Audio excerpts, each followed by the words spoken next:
38. Now Shephatiah the son of Mattan, Gedaliah the son of Pashur, Jucal the son of Shelemiah, and Pashur the son of Malchiah heard the words that Jeremiah was saying to all the people. Thus says the Lord, he who stays in this city shall die by the sword, by famine, and by pestilence. But he who goes out to the Chaldeans shall live. He shall have his life as a prize of war and live. Thus says the Lord, this city shall surely be given into the hand of the army of the king of Babylon and be taken. Then the officials said to the king, Let this man be put to death, for he is weakening the hands of the soldiers who are left in this city, and the hands of all the people, by speaking such words to them.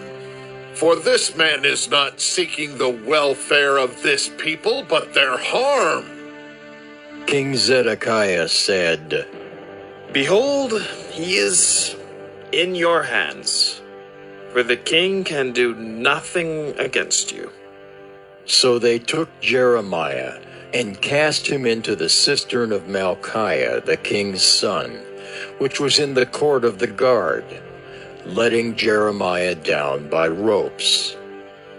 And there was no water in the cistern, but only mud, and Jeremiah sank in the mud.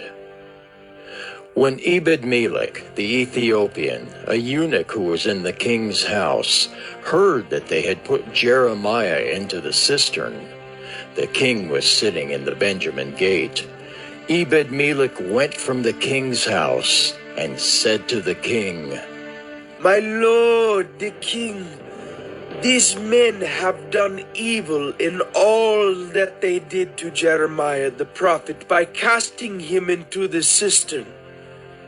And he will die there of hunger, for there is no bread left in the city.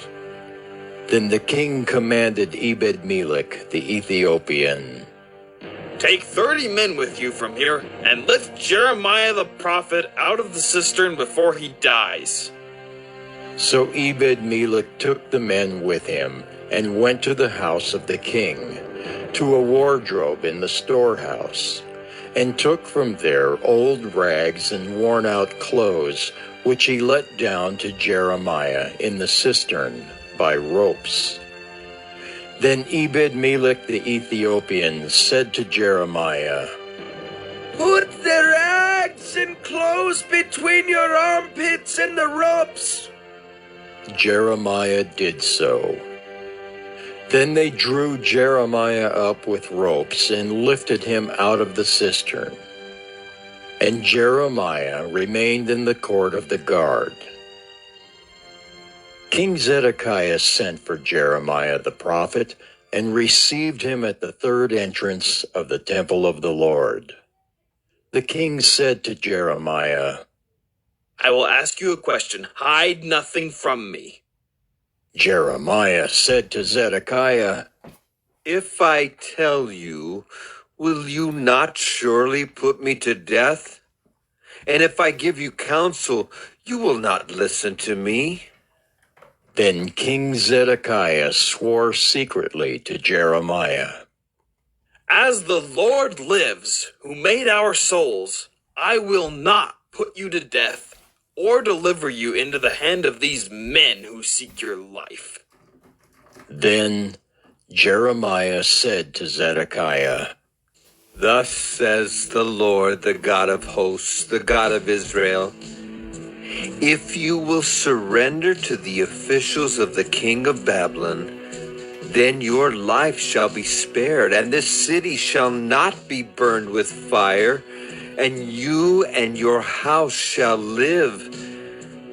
But if you do not surrender to the officials of the king of Babylon, then this city shall be given into the hand of the Chaldeans, and they shall burn it with fire, and you shall not escape from their hand.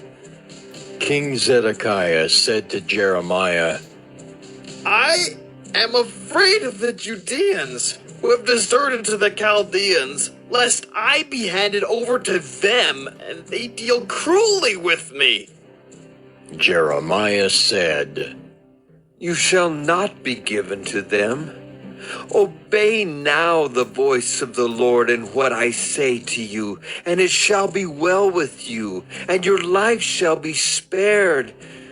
But if you refuse to surrender, this is the vision which the Lord has shown to me.